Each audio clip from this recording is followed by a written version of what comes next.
In engineering, we often need to share both P&ID and model files with others, such as facility managers, third-party engineering firms, or contractors.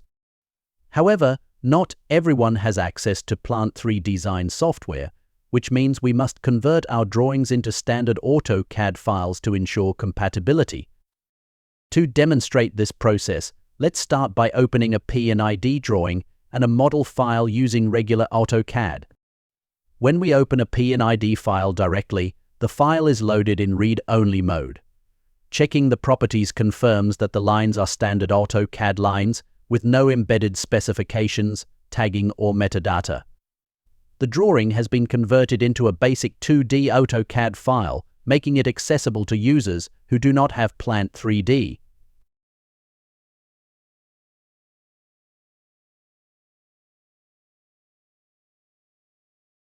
When we open the Plant 3D drawing, the 3D model contains solid shapes that visually match the original Plant 3 design.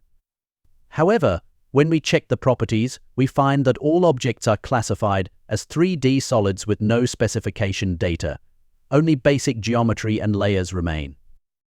This means that the intelligent data from Plant 3D has been stripped, which is often desirable when sharing files externally. We can open these two files directly in AutoCAD, but they only appear in read-only mode. To resolve this, we need to export the files to AutoCAD. First, we open the project manager in Plant 3D, right-click on the P&ID drawing, and select Export to AutoCAD.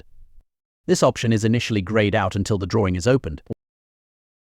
We then choose a location, such as the desktop, and name the exported file appropriately, like PD_ACAD. The same process applies to exporting a 3D model. We open the model file, right-click, and export it to AutoCAD, saving it under a clear name like 3D_ACAD. By exporting proprietary Plant 3D drawings to standard AutoCAD formats, we enable smoother collaboration with partners, contractors, and subcontractors. This method allows them to view the designs while ensuring that sensitive or proprietary data stored within the original Plant 3 database is not shared.